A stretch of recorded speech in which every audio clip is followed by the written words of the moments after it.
Good afternoon children. बच्चों, I hope you are fit and fine. बेटा, आप लोग घर पर रहिए, सुरक्षित रहिए।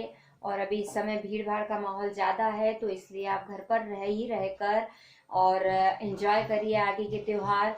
तो अभी मैं आपके सामने स्टार्ट कर रही हूँ लेसन 16 वन के मार्ग में, जिसके कवि हैं तुलसीदास जी। थोड़ा सा हम तुलसीदास जी के बारे में जानेंगे। तुलसीदास जी जो थे वो राम के अनन्य भक्त थे, बहुत भक्त थे। मतलब इस तरह की उन्होंने जिस ग्रंथ की रचना की वो आज हम सब जानते हैं। कौन से ग्रंथ की रचना की? रामचरितमानस। मैं रामायण नहीं बोला मैंने, बेटा। रामायण जो है वो ऋषि वाल्मीकि जी ने लिखी थी, और जो रामचरितमानस है वो किन्होंने लिखा था? ये जो रामचरितमानस है वो तुलसीदास जी ने लिखा था। तुलसीदास जी की जब शादी हुई तो वो अपनी पत्नी के स्नेह में बहुत आसक्त थे, बहुत ज़्यादा स्नेह करते थे, तो इसलिए उनके पीछे हमेशा रहते थे। तो एक दिन गलती से जब उनकी पत्नी मायके गई हुई थी तो उन्होंने सांप को रस्सी समझकर और उनके घर में प्रवेश कर लिया रात में चुप से। तो उनकी पत्नी ने कहा कि जितना आप मुझसे स्नेह करते हैं, यदि इतना ही आप ईश्वर से या राम से स्नेह करेंगे तो आप जो है वो बहुत ज्ञानी हो जाएंगे। तो उनको जैसे ही वो दिमाग में वो चीज आई उनके, तो इस तरह से राम के अनन्य भक्त बन गए। और उन्होंने बाद में फिर रामचरितमानस की, उन्हीं की राम की कृपा से उन्होंने बाद में रामचरितमानस की रचना की। बच्चों, मैंने उस दिन आप लोगों को इसके पहले वाले उसमें मैंने आप लोगों को इसके वर्ड्स मीनिंग भेजे थे, क्योंकि टफ थे इसलिए मैंने आपको इसके वर्ड्स मीनिंग भेजे थे। और इन शब्दों में आपने उसके अर्थ जानने की कोशिश की होगी। तो हम स्टार्ट कर रहे हैं लेसन से। पुरते निकसी रघुवीर वधु, धरि धीर दये मग में डग द्वय। ध्यान से सुनेगा। पुर यानी नगर से, निकसी यानी निकली, रघुवीर वधु मतलब रघुवीर की पत्नी यानी राम की पत्नी, धरी मतलब रखते ही, रखना, या धीर मतलब धीरज, और दये यानी रखना, मग मतलब पैर, मग मतलब होता है आपका रास्ता, सड़क, और डग मतलब होता है आपका कदम, और द्वय मतलब दो। तो नगर से निकलते ही राम की पत्नी के 2 कदम चलते ही उनने धीरज खो दिया और उनके पैर थक गए, या वो थक गई, या उनके पैर दर्द करने लगे या थक गई। झलकी भरी भाल कनी जल की, पुटि सूखी गए मधुरा धरवे। और झलकी यानी झलक रही है, यानी दिखाई दे रही है, और भाल यानी माथा, और कनी मीन्स कण, जल मीन्स जल, पुट मतलब होठ, और सूख यानी सूखना, और मधुरा धरवे यानी कि मधुर होठ। यानी उनके जो मधुर होठ थे वो प्यास के कारण, जल की कमी के कारण सूख गए, मतलब उन्हें प्यास लगी थी। फिर बूझती है चलो अब कहते, यानी वो क्या कहती, और उनके माथे पर भली भार, यानी उनके माथे पर पसीने की बूंदें ने जल की बूंदें दिखाई दे रही हैं, यानी उनको आने लगा और उनकी ओठ जो थे वो सूख गए। फिर बूझती है चलो अब कहते, पर्णकुटी करिहों की तह द्वे। फिर क्या पूछती है वो कि बूझती मतलब होता है पूछना, केतिक मतलब कितना, पर्णकुटी यानी पत्तों की कुटिया, और करियो यानी, करियो मीन्स क्या होता है बनाना, और किते मतलब कहाँ। तो यानी उनकी पत्नी ने उनने पूछा कि अब और कितना चलना है, पर्णकुटी कहाँ बनाएंगे। पर्णकुटी मतलब पत्तों की जो कुटिया है वो हम कहाँ बनाएंगे, हमें और कितना चलना है। तो उनका कहने का मतलब हमें और कितना चलना है, कहाँ हम पर्णकुटी, उनका मतलब चाहे यहीं हम बैठ जाएं तो यहीं हम पर्णकुटी बना ले, वो इतनी थक गई थी। तिये की लखी आतुरता पिए की, आंखिया अति चारु चली जल चवी।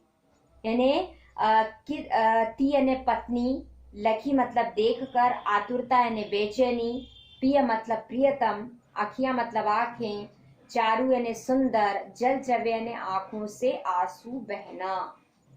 क्या बोला उनने? उनकी इस व्याकुलता, उनके इस तकलीफ को देखकर भगवान राम जो हैं वो क्या हो गए, आंसुओं से उनकी आंखें जो थी वो भर गई।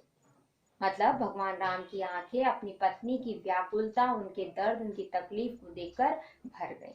ठीक है, नेक्स्ट है जल को गए लखन है करिको परिख्यो, ही प्रिय छा धरीक है ठाड़े। लड़का मतलब होता है लड़का, परिखो यानी इंतजार करना, छह मतलब छाया, धरीक मतलब कुछ समय, और ठाड़े मतलब रहना।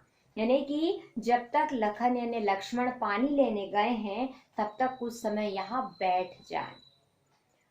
तो वो क्या कह रही हैं, कौन कह रहा है ऐसा, कौन कह रहा है कि जब सीता की व्याकुलता मन से श्री राम से कह, मतलब सीता जो है वो व्याकुल हो जाती तो उनको कहती है कि थोड़ी देर यहाँ बैठ जाएं, मतलब आप थक गए होंगे तो आप थोड़ी देर यहाँ बैठ जाओ, यहाँ विश्राम कर लो। बैठना उनको था, दर्द उनको हो रहा, पर वो कहती कि आप थोड़ी देर यहाँ पर बैठ जाओ।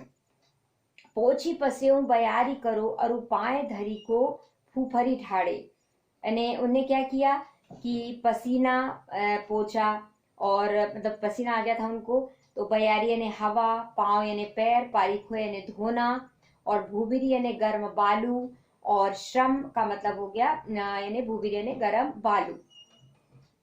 तो क्या हुआ बेटा कि जो मतलब उनसे विश्राम करने के लिए जब कहती है सीता, तो श्री राम उनकी जो व्याकुलता है उसको देखकर एक पेड़ के नीचे थोड़ा सा साफ कर देते हैं, और उसके नीचे, उसके पेड़ के नीचे उनको जगह करके और उनको बिठाते हैं, और पैरों से उनके क्या करते हैं, कांटे निकालने लगते हैं। तुलसी रघुवीर प्रियाश्रम जानी के बैठी विलंब लो कंटक ठाड़े, यानी तुलसीदास जी कहते हैं कि भगवान राम जो थे उनकी व्याकुलता देखकर, उनके पैरों का दर्द देखकर उनके नीचे बैठकर उनके पैरों से कांटे निकालते हैं, है ना।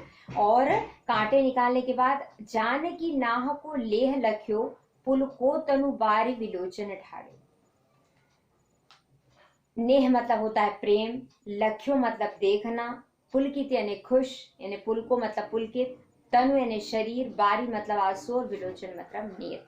कहने का मतलब है कि सीता जब उन्हें ऐसा देखती है कि उनके पैर से वो कितने स्नेह से, कितने प्रेम से कांटे निकाल रहे हैं, तो उनके इस स्नेह पूर्वक या प्रेम पूर्वक जो देखती है उनको, तो उनके मन में अपने पति के लिए प्यार क्या होता है, जागृत होता है। वो बहुत खुश होती मनी मन कि ये ईश्वर जो है वो मेरे मतलब पति हैं, और मेरे पति इतना स्नेह मुझसे करते हैं। तो इस तरह जब तुलसीदास जी क्या कहते हैं कि जब श्री राम और सीता को केकई के वचन, आपने जैसे रामायण में देखा होगा कि केकई के वचन मांगने के दौरान सीता और राम को जब वहां से क्या किया जाता है, भेज दिया जाता है, वन के लिए भेजे, 14 वर्ष का वनवास दे दिया जाता है और भरत को राज्य देने का वर मांगा जाता है, तब उनके साथ लक्ष्मण और सीता भी आते हैं। तो रास्ते में उन्हें क्या क्या परेशानियां होती हैं, इस बात का वर्णन यहाँ पर किया गया है। तो आप जैसे वैसे अपनी बाल राम कथा की कहानी हम आगे पढ़ेंगे, लेकिन अभी आप इसको ध्यान से पढ़ेंगे और समझने का प्रयास करेंगे।